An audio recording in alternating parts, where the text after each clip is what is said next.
here in Canada. Leader of the Opposition. What's up? Rent's up, rates are up, taxes up, debt up. Time's up for this government, Mr. Speaker. After 8 years, they're not worth the cost. And now this Prime Minister cakes on another $20 billion of inflationary spending and will bring up the interest payments on our debt to a record-smashing $51 billion a year. With 2 million Canadians eating at a food bank every month and many facing the loss of their home, why won't they cancel this inflationary scam and replace it with a plan to balance the budget and bring down interest rates and inflation?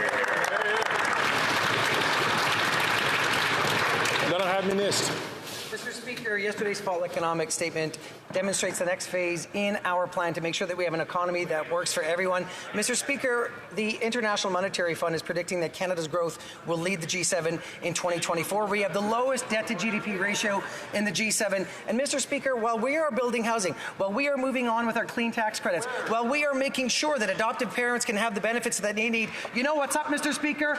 The end of support for the Conservative Party for Ukrainians in this country and in Ukraine as the Conservatives vote against the Canada-Ukraine free trade deal. Shame on them.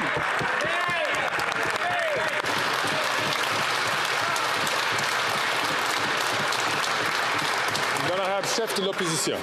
Actually, what's up is the Prime Minister has once again betrayed Ukraine. He betrayed Ukraine when he gave Putin that big turbine to pump his gas and fund his war. He betrayed Ukraine when he refused to sell Canadian gas to break European dependence on Putin. He betrayed Ukraine by failing to vet someone celebrated in this House who turned out to be a Nazi. And he's betraying Ukraine with this terrible agreement to force a carbon tax on Ukrainians that will destroy their ability to fight a war and rebuild their economy. We will axe the tax and stand unequivocally with Ukrainians in their fight for freedom.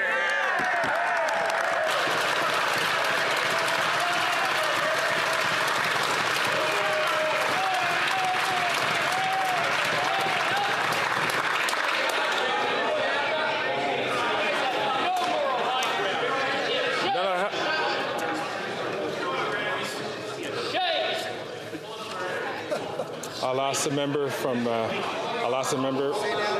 St. Albert, Edmonton, to please restrain himself. The Honourable Government House Leader. Thank you, Mr. Speaker.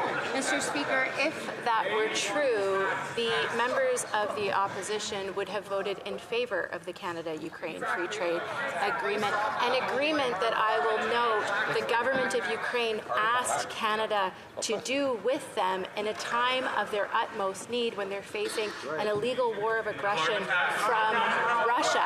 But instead of supporting Ukrainians in their time of need, instead of truly stand up for their fight for freedom, they vote against it on a red herring. Mr. Speaker, Canadians need to ask what the Conservatives are doing, and there's only one party that's betrayed Ukraine, and that's the Conservatives. Thank you.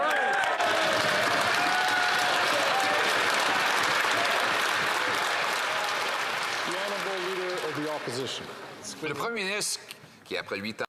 The Prime Minister, after 8 years, isn't worth the cost, and he promised that the additional debt would never cost anything because interest rates were low. But now we understand that the amount the federal government will spend next year on the interest on the debt has doubled. It's up to $52 billion. That is more than we spend on health and twice what we spend on the military. Why is the Prime Minister taking this money away from soldiers and nurses to give it to bankers? The Honourable Parliamentary Secretary. Mr. Speaker, yesterday we tabled our economic statement that shows the very solid foundations of our economy. But I'd like to come back to what the Conservative leader himself is proposing, because the Conservatives' austerity plan doesn't speak to Quebecers. It doesn't speak to Canadians. I'd like to understand why he refuses to answer the question about where he's going to cut. Is he going to cut assistance to seniors? Is he going to cut support for families and children? Is he going to cut dental care. That's what Canadians want to know. Honourable Leader of the Opposition. Speaker, as the Prime Minister was doubling our national debt, adding more debt than all previous 22 Prime Ministers combined, he claimed there'd be no cost because interest rates, he said, were low. But those low interest rates are gone and the debt is still here. Yesterday, we learned that interest on the debt has gone up by over 100% to $52.4 billion. That's more than the $52.1 billion we spend on health care and double what we spend on the military. So why is the Prime Minister taking money from nurses and soldiers and giving it to bankers and bondholders? The Honourable Parliamentary Secretary.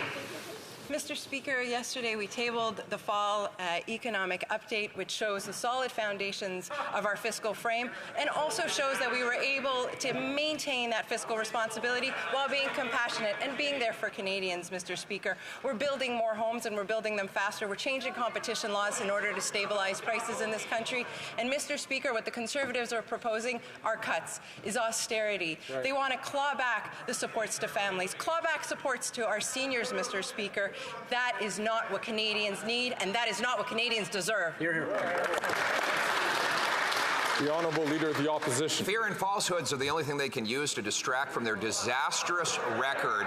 Mr. Speaker, they are the ones clawing back from seniors and from families with their quadrupling of the carbon tax. For the first time in Canadian history, we have 7 million people who are skipping meals because they can't afford to eat, and 2 million people, a record-smashing number, are now eating at food banks. There is a common-sense solution, which is the Conservative Bill C-234 to take taxes off the farmers who feed us. Will the Prime Minister back down again, stop fighting this common sense bill, and stop taxing our farmers so that our people can afford to eat?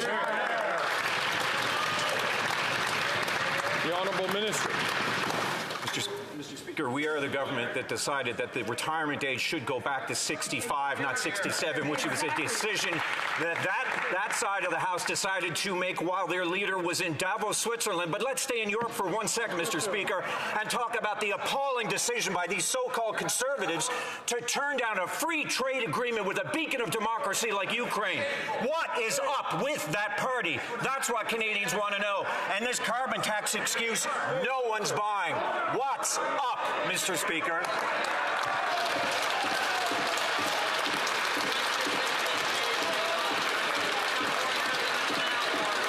The Honourable Leader of the Opposition. Mr. Speaker, the pathological obsession these Liberals have with carbon taxes has now reached a level where it is sick.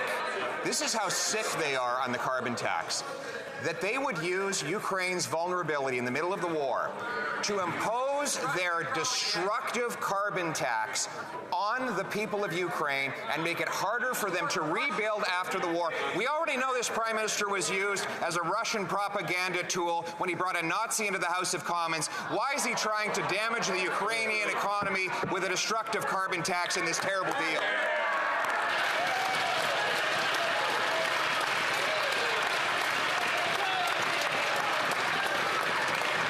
The Honourable Minister for International Trade. The only ones who are not supporting Ukraine are the Conservatives. Let's be clear. The Canada-Ukraine free trade deal does not impose a price on pollution on Ukraine. And you know why? Because Ukraine already has a price on pollution.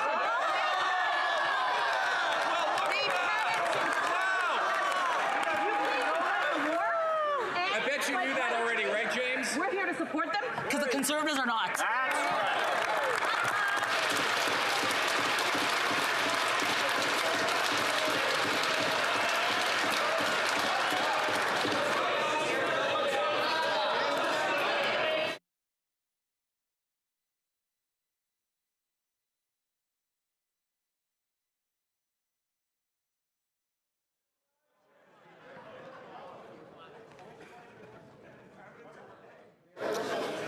The Honourable Leader of the Opposition. Mr. Speaker, if it was already there, they wouldn't have needed to put it in the deal. We negotiated the free trade deal with Ukraine. We support free trade with Ukraine. We're the only party that supports a real trade agreement with Ukraine that would include supplying it with Canadian-made defense equipment, which they voted against yesterday. They voted against that yesterday. They voted against supplying Ukraine with clean Canadian energy that would repower their economy. So let's get this straight. They're against selling Canadian munitions to fight the Russian attackers, but they're in favor of imposing a carbon tax on Ukrainians. That's nuts, Mr. Speaker.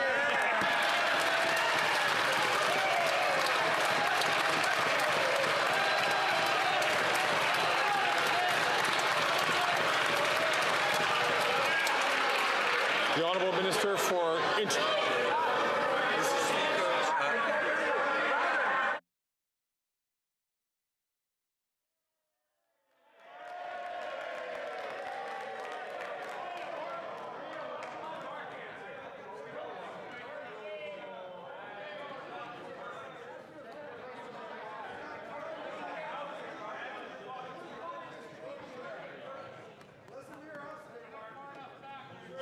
The Honourable Minister for International Development. Mr. Speaker, it was bad enough that this party is the only party in this House that doesn't believe in climate change, that doesn't believe in fighting the good fight against climate change. But on top of that now, when Ukrainians are dying literally on behalf of freedom-loving people of the world, they're fighting fascism, they're fighting totalitarianism, they're fighting against an illegal invasion. At that critical moment, what did they choose to do? They chose to abandon Ukrainians in their hour of need. Mr. President, Canadians will remember this moment, and we will never forget this shameful party.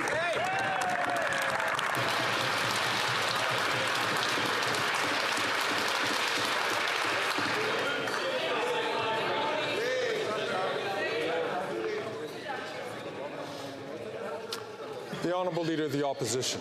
Mr. Speaker, it really is a pathological obsession for a party not only to look at its starving people, the 2 million people in Canada that have to go to food banks every month, the 7 million people who are hungry in Canada, but then to say that the misery from their carbon tax is not enough here in Canada, that they need to export it by imposing it in a pre-existing trade agreement. Mr. Speaker, when I'm Prime Minister, we will have a real free trade agreement with Ukraine that helps them win and rebuild, but has no carbon tax. We will axe the tax here and make sure anyone in the world who wants to axe the tax has the freedom to do it.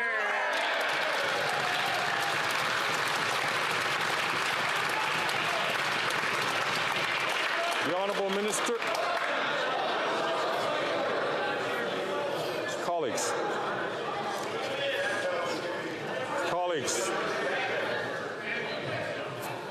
I know it is Wednesday. I know that we've all come from our caucuses. I need to ask members to please exercise self-restraint so that the Speaker can hear the question and hear the answers. The Honourable Minister for Justice and Attorney General for Canada.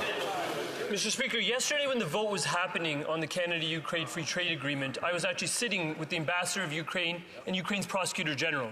We were talking about the pressing needs of the Ukrainian people and how we address those pressing needs and address their concerns in their hour of need. For the past 18 months, I was pleased to say that we had a multi-partisan approach to addressing Ukraine. Unfortunately, that evaporated in a puff of smoke with a very decided and methodical vote taken on the behalf of the Conservatives. When we say on the side that we stand with Ukraine, we mean it. And when we say Slava Ukraini, we mean it even more.